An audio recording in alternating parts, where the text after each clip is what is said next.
Welcome, my friends, to Inside the Minds of Authors. I'm DC Gomez, and I'm thrilled you're joining me today for a fun conversation with a passionate author. We're kicking off the program, like it's our tradition, with a short reading from the feature book.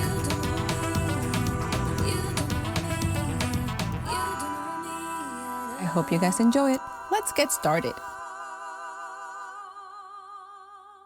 My name is James Hynes, and I'm a novelist in Austin, Texas. My new novel, Sparrow, is my sixth book, and it is intended to be, if I live long enough and don't lose my nerve, the first of four novels which will make up the fictional memoir of a Roman slave in the 4th and 5th centuries CE. In this first book, my protagonist, who at the end of his life calls himself Jacob, tells the story of his earliest years as a slave in a brothel in Carthago Nova, which is modern-day Cartagena, Spain, where his intentional family consists of the enslaved women who work as wolves or prostitutes. 3 of the women become his teachers, and each one represents a different approach to slavery. Melpomene, the only free wolf in the brothel, has earned her freedom by hard graft and tries to work the system. And Fulcaria, the brothel's cook, mostly expresses rage at her enslavement. The 3rd woman, Euterpe, is an enslaved wolf from North Africa. She and Jacob come to love each other as mother and son, and she tries to teach him how to endure with hope and dignity in a brutally unjust system. The scene I'm going to read is their first scene together, where she tells him a fable. Euterpe mostly teaches me by telling me stories, and here is the first one I remember. It's a story about the birds. In the beginning, she says, her breath warm in my ear, God gave each bird a choice. She could do one thing well, or she could have the ability to do many things, but not very well. You see that bird there? She lifts my hand to point at the scrawny, dirty white fowl strutting on yellow feet between the rows of the garden, turning its angry yellow eye this way and that. Chicken, I say. Very good. She gives me a warm squeeze. Now, when God asked Chicken what she wanted to be able to do, Chicken said, I want to be able to walk upon the ground because that's where the food is. God granted her wish. And so Chicken walks upon the ground and eats all the worms and beetles she wants. Her choice was good because she got what she asked for. But the choice is also bad because she cannot fly. And so Chicken is enslaved by men who steal her eggs every day and eat them. And she can't escape the fox if he gets into the garden. I shift in her lap. I don't know what a fox is, but I'm pretty sure I don't want to be caught by one. Don't worry, Euterpe says. You're too big for a fox to eat. Now, do you see that bird way up high? We point together at another bird with crescent wings and a split tail, darting to and fro against the hard blue of the sky, high above the red roof. That's a swift, she says. Can you say swift? Swift. I follow it with my eyes as it streaks back and forth, up and down. Very good. Another squeeze. Now, when God asked Swift what she wanted to do better than anyone else, she said, I want to be able to fly so neither man nor the fox can ever catch me. So God made Swift better at flying than any of the other birds. She lifts my hand again, and we sway together as we trace the darting flight of the swift. Swift can never be enslaved, and she can never be caught by the fox. That's good, I say, but it's also bad, Euterpe says. Because Swift flies so well, she has no need of feet, and so she can't walk upon the ground. And because she can't walk upon the ground like Chicken, Swift can only eat what she can catch in the air. She must always be hunting, so Swift can fly, but she can never, ever rest. I look from the strutting chicken in the garden, a slave to men and prey to the fox, to the Swift in the air, never able to catch her breath or sleep. It's not much of a choice, and my lower lip trembles. Euterpe gives me another squeeze. The story isn't over, Pusis. There's still one more bird.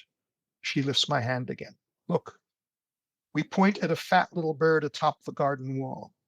It's not as striking as the chicken or as fleet as the swift. It's just a round chestnut ball with another ball on top, with a short beak and a rusty red cap. That's Sparrow, she says. Can you say his name? Sparrow. Good. Do you remember our story so far, Pusis? Chicken can walk but can't fly. Swift can fly but can't walk. Very good. Squeeze. Now, what do you think Sparrow chose? I think it over. Unlike the strutting hen or the swooping swift, the sparrow just sits atop the wall and swivels his head. He rises slightly on his short legs, puffs out his chest, and lifts his blunt little beak. Then he settles, and he is once again a ball of feathers, the smaller ball on top. I look at Euterpe. She's watching the sparrow with her bright brown eyes. Remember, she says, God told each bird she could choose to do one thing well, or she could choose to do many things, but none of them very well. Now, luckily for Sparrow, he got to choose after Chicken and after Swift, and he learned from their mistakes. He learned that the best thing is to be able to fly and to walk. As if to prove her point, the sparrow rises up on his legs again and sidles one way along the wall, then the other. Then, in a flash, he is aloft. He's not as graceful as the looping swift, but in a flurry of wings, he has flown across the street and onto the peak of the red roof. What's the lesson? Says Euterpe. Can you guess? Sparrow can walk, I say, and fly. Very good. Another squeeze. In my life so far, this is the best feeling I know. Maybe Sparrow can't walk as far as Chicken, Euterpe says, but he can walk well enough to fill his belly. And maybe he can't fly as quickly as Swift, but he can fly fast enough to escape the fox and keep from being enslaved by man. The chicken struts past us again. The Swift streaks overhead. From the red roof beyond the wall, Sparrow looks down on them both and on us. Remember Sparrow, little one, Euterpe murmurs in my ear. He's not excellent at anything, but just good enough at everything. It's what the philosophers call the golden mean. What's a philosopher? Is that another bird? Euterpe laughs. A philosopher is not a bird, little one. A philosopher is a person who helps other people learn by asking them questions. Are you a philosopher? Euterpe smiles. Yes and no. She kisses the top of my head. Remember the story of the birds. She touches her lips on my ear. If you get to choose, she whispers, be like Sparrow.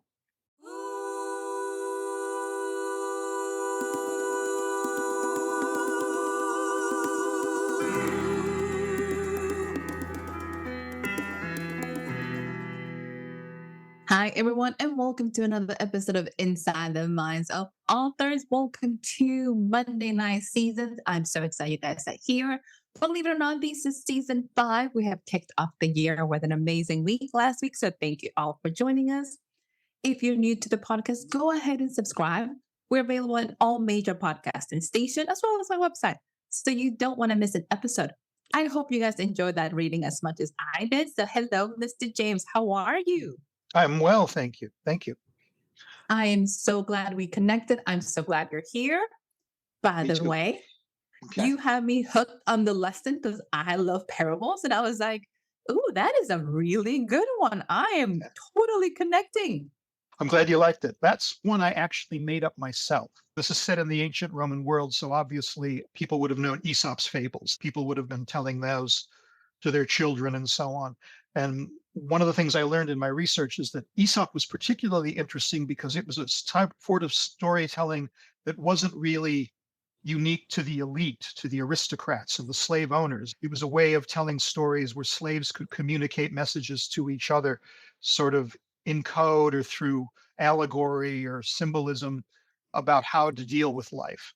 And so I read a bunch of them, and I used several real Aesop's fables over the course of the book. But this particular one I made up because I wanted to introduce the name of the book and also to show how Sparrow becomes kind of an alter ego for my main character, Jacob. It is absolutely on point. The conversations they're having in that discussion to a child from a mother figure and explaining them to them, you have options. And sometimes the options are our own making. I love that as a whole, because sometimes we forget that we do have options. Yeah. But it's a particularly fraught subject because both of these people are slaves. Both of these people have very few options otherwise.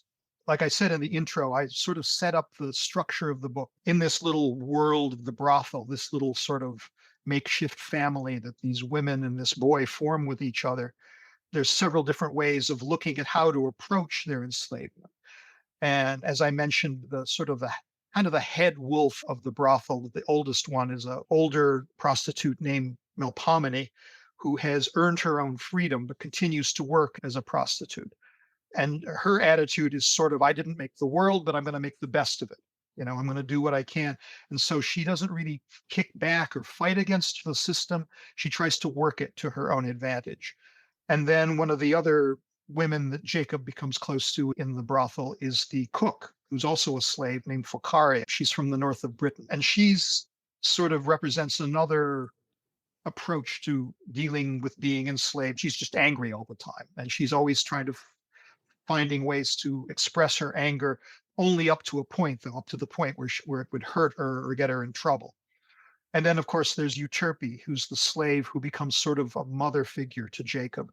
And her attitude is that, yes, it's awful, but there's still beauty and dignity and hope in the world. And we're going to try our best under this, as I said, brutally unjust system to make the best of it and see what we can do to make ourselves full, rounded human beings.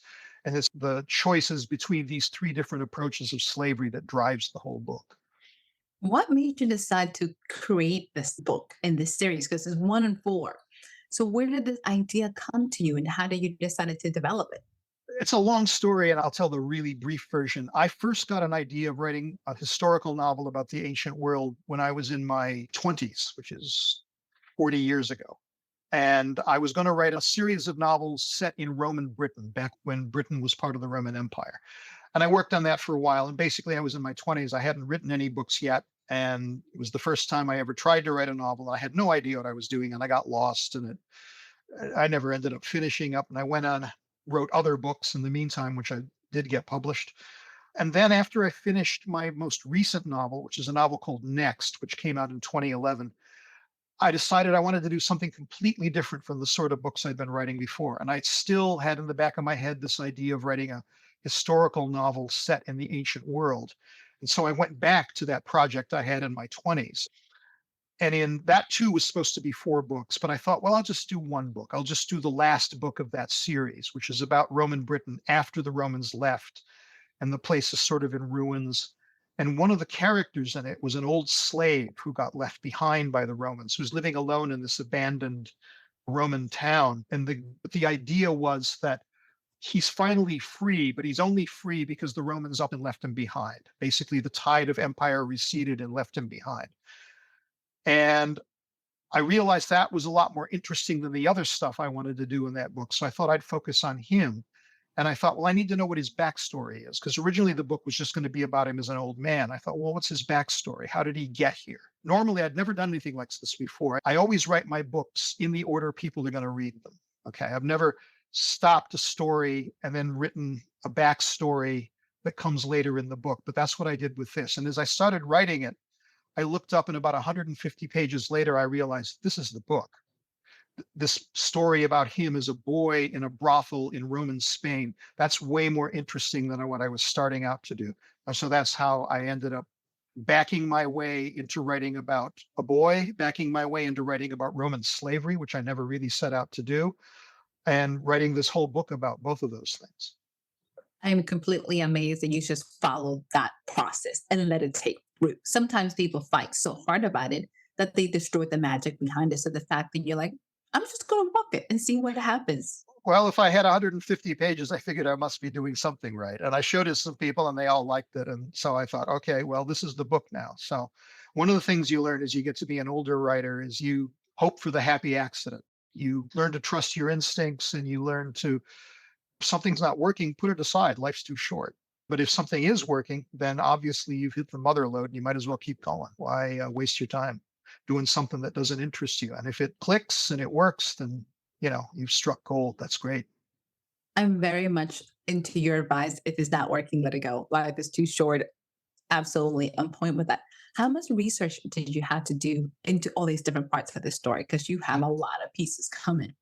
Yeah, this book took me 10 years to write. I started it in 2011. I finished it New Year's Day, January 2020, just before the pandemic started. And much of that time was devoted to research. I can't turn my computer around, but I can show you I've got like 2 whole bookcases full of Roman history here. So I read a lot of Roman history, Roman literature, Greek literature, because the Romans read that too. And I visited the setting of the book. I visited Cartagena. I spent a few days there back in 2016, I think. Sat in their Roman amphitheater, visited the old Roman graveyard that you can still see there, and just did a lot of reading and just visiting places and trying to mix the writing and the reading. I try not to do all of one or all of the other. I try to research as I go along because I find that more productive than doing all the research first and then writing the book, because I don't really know what I need to know until I start writing the story. And then as you continue to research while you're writing, that gives you ideas for not just world building, but for little plot points or character things. It's not efficient or cost effective. It's very clumsy because you end up writing a passage and then doing some research and realizing, well, that's not going to work. And you got to go back and do it over. So there's a lot of stopping and starting and moving backward and forward. But I think in terms of the finished product, it's a much more productive process. At least it is for me. I am very excited you're enjoying it and you're embracing it. You said this is book one. Have you started working on book two already? Yes, book two is about 65,000 words long. So Sparrow is about 150,000 words. The next book will probably be comparable in length. So I'm a little less than halfway through. Yeah. So, for the arc of the story that you already have in place, are you taking us from when he's a young boy to when he finds himself by himself after the Roman Yes, Empire? exactly. This first book basically is, say, the first 5 years of his life, roughly. The next book starts up literally like 2 days after the end of Sparrow. The idea is I want to move him through different settings so that each book shows you a different aspect of what it was like to live under the Roman Empire. Sparrow is very much about life on the Roman street. It's about ordinary people. It's about poor people. It's about non-elite Romans, which don't often get written about in historical fiction, because most historical fiction about Rome is about senators or famous generals and gladiators. And there are very few Roman novels about the Roman world that actually take slavery as their main subject. The few exceptions would be books about Spartacus, and those tends to be novels about slave revolts. And I wanted to write about slavery as a lived experience from day to day. So in the next book, he becomes a slave in a Roman villa. So he goes from the street to the elite right away. He's in a very luxurious situation, and his own physical circumstances are much nicer than they were before. In the third book, he ends up in Roman Britain. I don't want to give too much away, but he gets sold again. He ends up in Roman Britain near Hadrian's Wall. And then in the fourth book, he ends up in the abandoned town that I originally started to write about. So I will write that novel I set out to write about, but it's going to be novel number 4 out of the 4. So that's roughly the whole arc of the story. It's the beginning of his life to the end of it. I'm very excited how the process comes together. As you're writing this story, do you consider yourself a pantser or a plotter? Is all of this plotted, or are you going with as the inspiration hits you? I have the rough outline of each novel. Each novel has its own separate story. Each novel, as you probably guess, because I keeps changing locations and he's a slave and he keeps getting sold. Each novel, except for him, except for Jacob, has a new set of characters each time. I've got a rough idea of the story of each of the books. I've got a rough idea of how the whole arc of all 4 books ends up. I've actually already written the final scene of book 4, which I did fairly recently. I just got a bug in my ear and I thought, well, I'll put it down and I may or may not use it. Who knows? That's years from now before I'll even get to that. But along the way, the individual beats of the story, the individual structure of each story, I make it up as I go along. I don't write outlines. I keep it all in my head. I've got extensive notes that sometimes I remember to look at and sometimes I don't. Like I say, each individual story for each of the 4 novels, I have a rough outline. I know how it begins, how it ends, who the characters are, roughly what I want to happen. But how it happens scene by scene, I don't know until I write it. I find that just a lot more fun to do and just a lot more productive creatively, because that's where the good ideas come from, I think, is on the day when you're there with your fingers on the keyboard, not just filling in some outline you did in advance. I know some people do outlines and they do it very rigorously. And if that works for them, that's great. I've taught creative writing, and my chief mantra whenever I was teaching was do whatever works. If what I'm telling you to do doesn't work, do something else. But this is how it works for me. I kind of make it up as I go along. That is such a beautiful mantra. Do what works for you, because we fight so hard to try to fit into what's conventional at the time. Yeah. and it seems to just be fighting it. Question when it comes to your writing, are you able to switch from one project to another? Like, are you writing book two? Are you writing other projects on the side, or do you just commit to that one No, I project? mean, I'm 68 years old, and this is probably the last thing I'll ever do is these 4 books. The next book I hope to finish next year, but to the next 2, who knows how long they're going to take. I've done a lot of the research I did for the first book carries over obviously into the first. I don't have to do the basic research. But it's because each book takes place in a separate sort of environment within the Roman world. I've got to do research for that specific book. So I'm going to be working on these books for a very long time. So I really don't have time or energy at my age to do any other projects. But I will say that I often, as I just mentioned, I often will get an idea for a scene in a subsequent book. So I'm working on book 2 right now, but if I get a really good idea for a scene and I don't want to forget it for book 3 or book 4, I will step aside from the book I'm working on and I will go ahead and sometimes I'll sketch it out. Sometimes I'll write a completed scene and just put it aside. And like I say, hope I remember it when I get to that book and dredge it up again. But I've got a file that I call just notes. It's a combination of the research I've read plus sketches of scenes, bits of dialogue, character things. And that is already up to like, I think, 250,000 words. That's just the notes for what's coming next. It's all one project, so I'm not really multitasking between this project and something else, but I do jump from the particular volume I'm working on to work on subsequent volumes from time to time if I get a good idea and I don't want to lose it. I'm so excited you give permission to yourself to jump back and forth in between the books to make sure you continue to have that creative juices. So I love it. You mentioned a little bit about previously teaching creative writing, and you mentioned the advice you give to your students. What other advice would you give an up and coming author who's going, where do I start? How do I do this? What would you tell them? Well, what I always used to tell students is read as much as possible. Read what you love and read as much as possible. And just start writing. Just sit down and do it. The other thing that writing teachers will often say, and it's good advice, and I don't always follow it myself, even now after doing this for 40 years, is write every day.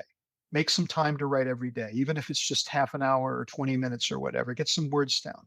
There's a famous British writer, Graham Greene, who wrote a lot of sort of political thrillers, like The Third Man, The Quiet American. And he kept himself to a schedule. He wrote 500 words a day, which isn't really that much. It's like a page and a half. And then he would stop. He wouldn't go beyond it. But he did it religiously. And if you do 500 words a day, you can do a novel in a few months. It's not that hard.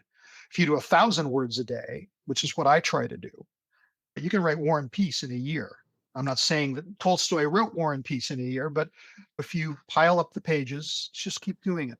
And the other bit of advice that I love is actually from, I don't know if younger folks even remember this guy, but there's a rock and roller named Nick Lowe. He used to be a producer, but he's also a recording artist. Probably his most famous song is What's So Funny About Peace, Love, and Understanding, which was a Elvis Costello recorded.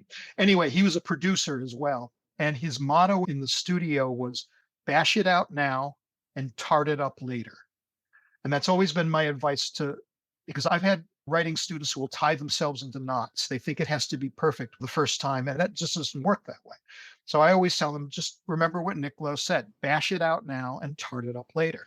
Get as much as you can down on paper, and then you can go back and fix it later, because writing fiction is not a performance art. You're not in front of an audience. You can always tear it up and start over, or you can always go back and tinker what you've done. But just the main thing is just to keep doing it and make a habit of doing it and get into the groove of doing it. And I think you'll find that's very, very productive. Ooh, that is so good to our listeners. Write that down, get yourself motivated, and just keep going. Don't let yourself stop because you feel Yeah. yourself that you put yourself in a hole. So I love it. Mr. James, tell us, where can our listeners find you? Where they can learn more about the books, where they can stay in touch with you. Well, I've got a website, jameshynes.com, and you can see my previous books and you can read excerpts from them. You can also read reviews of Sparrow and the other books and so on, and see some other stuff I've written, articles. I used to do a lot of book reviews for like the Washington Post, the New York Times and stuff. I've got some of those on the website. I'm also on whatever Elon Musk is calling it now, Twitter or X for the time being, though I will probably walk away from that at some point, but I'm also on Blue Sky. I think it's just James Hynes at Blue Sky, and on Twitter/X, it's just at James Hynes. And those are the three main places where I am online. Awesome. To our listeners, check Mr. James out. Make sure to get connected, stay in touch with all the amazing stuff he has going on. Mr. James, before you leave us, are you ready for the lightning round? I'll give it my best. Don't think too much about this. Let's see. Okay. Caffeinated drinks or natural ones? To the chagrin of my cardiologist, caffeinated. I won't tell them. It'll be all good. All right. Waffles or French toast? Waffles. Great. Android devices or Apple? Apple. T-shirts or sweaters? Well, I live in Austin, Texas, so it's t-shirts most of the time. And it doesn't matter on the season, so I agree. Yes. Here's a little different. Let's see how you do with this one. What was your dream job when you were 10? Oh, that's easy. Astronaut. Really? Oh, yeah. Well, that's the height of the space race. I was 10 in 1965. I actually wrote letters to astronauts, fan letters to astronauts, and then one of them wrote me back. So that was nice. So astronaut. It's not very imaginative. Every 10-year-old in 1965 wanted to be an astronaut, but that was it. Astronaut. Absolutely. It's awesome. I'm glad that he wrote back. That is even better. That is so exciting. Yeah. Mr. James, do you have any closing remarks for us? Just thanks so much for having me. It was a lot of fun. Grateful I got a chance to talk with you and talk to your listeners. And I hope people will check out Sparrow and take a look at it. It has been such a pleasure to have you. To our listeners, go ahead, check out the book, check out his website. You don't want to miss out. We'll be back next week with another amazing author. Make sure to subscribe. You don't want to miss a single episode. And I'll see you guys again next week. Bye.